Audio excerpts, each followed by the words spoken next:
तो आज हम लोग इंग्लिश ग्रामर का जो दूसरा भाग नरेशन का है उसको हम लोग देखेंगे। नरेशन के पहले भाग में मैंने प्रारंभ जो कैसे नरेशन है क्या और नरेशन में डायरेक्ट से इनडायरेक्ट कैसे बनाते हैं उसका मैंने बताया था उसके विषय में। तो आज नरेशन के दूसरे भाग में हम लोग देखेंगे कि चेंज ऑफ टेंस कैसे होता है। मैंने उस दिन बताया था कि change of person, change of tense और change of other parts of speech. तो सबसे पहले तो चेंज ऑफ पर्सन मैंने बताया और उसको आप लोगों ने सीखा होगा। आज चेंज ऑफ टेंस देखेंगे कि उसमें कौन सा टेंस किस प्रकार से बदलता है। तो सबसे पहले अगर इसको हम लोग कंपैरिजन तौर पे देखते हैं, डायरेक्ट स्पीच और इनडायरेक्ट स्पीच। इसका याद करने का तरीका भी बहुत सरल है। पहले तो मैं लिखूंगा फिर उसके बाद याद करने का तरीका बताऊंगा कि पहला नंबर प्रेजेंट इंडेफिनिट, दूसरा प्रेजेंट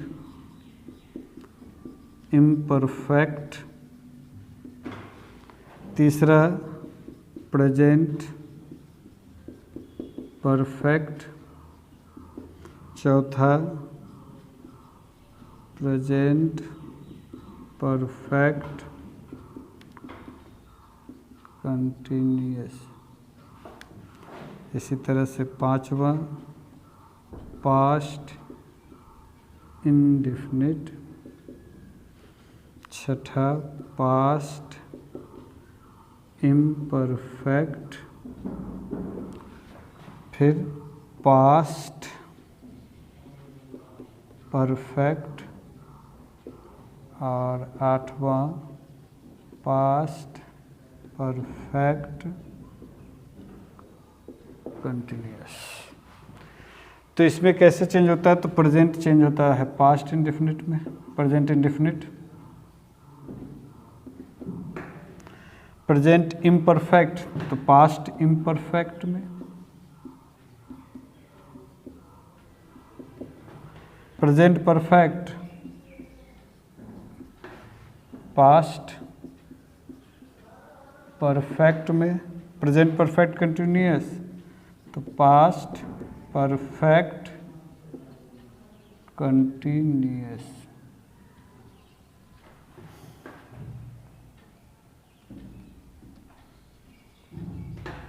कंटिन्यूअस। फिर अब देखेंगे पास्ट इंडेफिनिट किस में चेंज हो रहा है, यहाँ सीखना है। पास्ट परफेक्ट विशेष रूप से ध्यान दें। पास्ट इम्परफेक्ट तो पास्ट परफेक्ट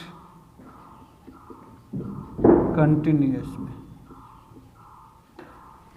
और ये दोनों फिर नो चेंज, ये दोनों चेंज नहीं होगा। मतलब फिर से एक बार, प्रेजेंट इंडेफिनिट पास्ट इंडेफिनिट में, प्रेजेंट इम्परफेक्ट पास्ट इम्परफेक्ट में, प्रेजेंट परफेक्ट पास्ट परफेक्ट में, फिर ये present perfect continuous past perfect continuous, present past indefinite past perfect में, past imperfect past perfect continuous और बाद बाकी पास्ट परफेक्ट और पास्ट परफेक्ट कंटिन्यूअस ये नहीं बदलेगा।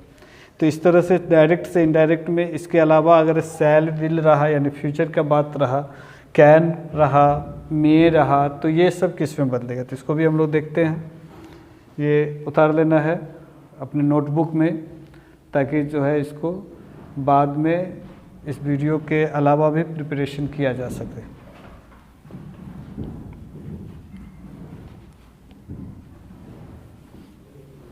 ये मैंने पहले ही बताया कि ये बहुत ही सरल है, बहुत आसान है, सीधा सीधी। ये ध्यान में रखना है कि अगर मैं प्रेजेंट के चारों को इस प्रकार से इंडिकेट करूँ और पास्ट के इस चारों को रोमन अंकों में लिखूँ, मान के चला जाए, तो ये एक प्रकार का कोड बन सकता है कि किस प्रकार है। तो ये जो है नंबर को पास्ट प्रेजेंट मान ले और रोमन वाले को पास्ट मान ले, तो कितना आसान होगा। Past present indefinite past indefinite, present imperfect past imperfect, present perfect past perfect, present perfect continuous past perfect continuous. पांचवा अब देखेंगे, एक रोमन में लिखे और 3 इसको भी डिकोड करना है।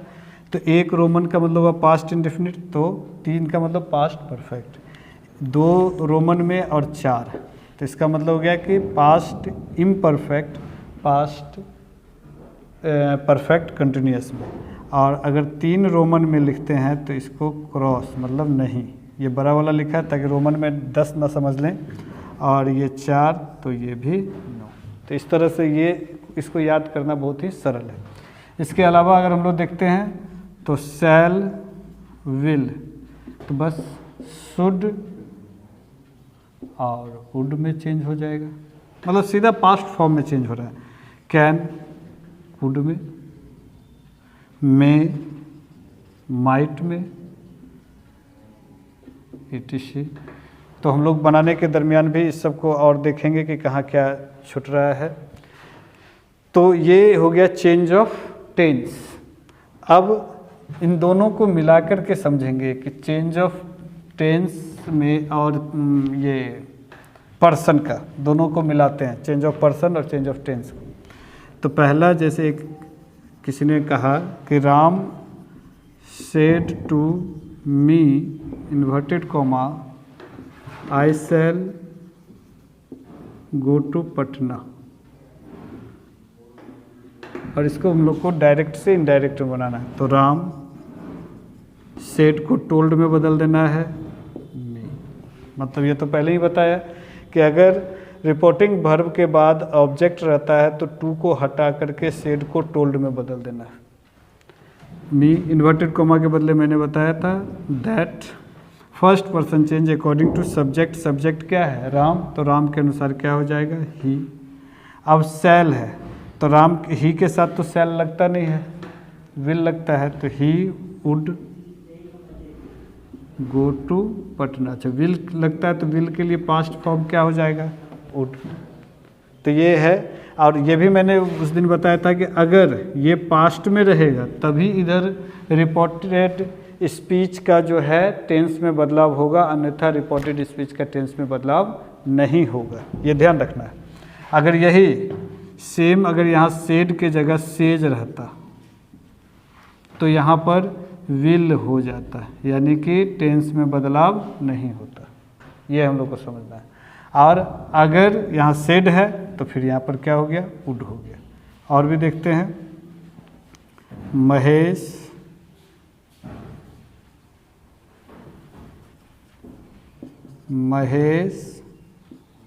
सेड इन्वर्टेड कॉमा राखी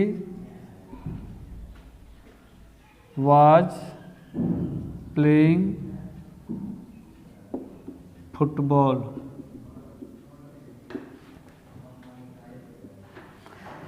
महेश से राखी वाज प्लेइंग फुटबॉल, तो महेश सेड का सेड ही रह गया, कुछ नहीं बदलेगा क्योंकि इसके बाद जो है ऑब्जेक्ट नहीं है। इन्वर्टेड कॉमा के बदले दैट। राखी कौन पर्सन है, थर्ड पर्सन, नो चेंज, तो राखी का राखी। वाज, अब वाज कौन सा टेंस हो गया, वाज प्लेइंग, यानी कि वाज के बाद बिफोर कौन सा टेंस हो गया, तो पास्ट इम्परफेक्ट। तो past imperfect change into past perfect continuous, तो ये क्या हो जाएगा हैड बीन, फिर वर्ब वही रहेगा हैड बीन प्लेइंग फुटबॉल। बहुत सरल है कि Mahesh said that Rakhi had been playing football. क्या करना था कि ये सेड का सेड ही इसलिए लिखा क्योंकि ऑब्जेक्ट इसमें नहीं है। इन्वर्टेड कॉमा के बदले that, Rakhi third person, no change, तो वही रह गया।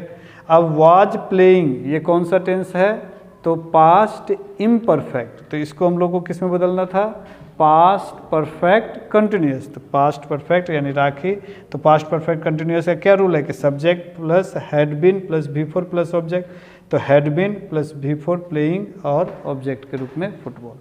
तो इस तरह से हम लोग नरेशन में चेंज ऑफ टेंस को समझ पा रहे हैं। और भी एक उदाहरण देते हैं ताकि बहुत ही सरल हो जाइए कि I will say to Meera, I will say to Meera, you are helping Sita. I will say to Meera, you are helping Sita. अब देखेंगे ये कैसे क्या हो रहा है। तो I will, अब इसके बाद ऑब्जेक्ट है तो ये किस में बदल जाएगा, tell Meera. I will tell Meera, inverted comma के बदले that. You second person change according to object, object में क्या है मीरा, तो मीरा के लिए क्या आ जाएगा, सी। मीरा भी लिख सकते हैं, अगर कोई मीरा लिखता है तो गलत नहीं कहा जाएगा, लेकिन मीरा के लिए सी। उसके बाद यहाँ कौन सा टेंस है, प्रेजेंट या पास्ट रहने पर change of tense reported speech का नहीं बदलेगा, यानी इन्वर्टेड कॉमा के अंदर जो स्पीच रहेगा उसका ये टेंस में बदलाव नहीं होगा। तो चूंकि यहाँ पर विल से है तो क्या करना होगा, टेंस में बदलाव नहीं, तो क्या हो जाएगा, सी इज हेल्पिंग। अब इसी चीज़ को हम लोग दूसरा तरीके से, अगर यहाँ पर विल से के जगह सेड रहता तो फिर ये क्या हो जाता है यहाँ पर, टोल्ड। और सब कुछ वैसा ही होता है, चूँकि you change according to object, person में कोई मतलब नहीं है इससे, तो ये, लेकिन यहाँ पर ये कौन सा टेंस हो गया, यू आर हेल्पिंग सीता, तो प्रेजेंट इम्परफेक्ट, तो ये किस में बदल जाएगा, पास्ट इम्परफेक्ट। तो पास्ट इम्परफेक्ट का रूल कि सब्जेक्ट के बाद क्या लगता है, वाज या वेयर, तो सी के साथ क्या लगेगा, वाज हेल्पिंग सीता। तो इस तरह से एक नया चीज़ हम लोग देख लेते हैं। तो कुल मिलाकर हम लोग देखें कि यहाँ पर नरेशन में चेंज ऑफ टेंस को आज हम लोगों ने सीखा कि पहले चेंज ऑफ पर्सन फिर चेंज ऑफ टेंस। अब अगली क्लास में हम लोग सीखेंगे change of other parts of speech. तो इन दोनों के आधार पर, यानी change of person change of tense के आधार पर कोई भी प्रॉब्लम रहे ग्रामर से निकालना है, और उसमें से जो भी हो उसको बनाना है। अगर उसमें कहीं दिक्कत हो तो फिर हम लोग उससे संपर्क करना है, मैं उसे बताऊंगा व्हाट्सएप के माध्यम से, या फिर इसी में मैसेज कर देना है ताकि मैं आगे बता सकूं। धन्यवाद। रंजन,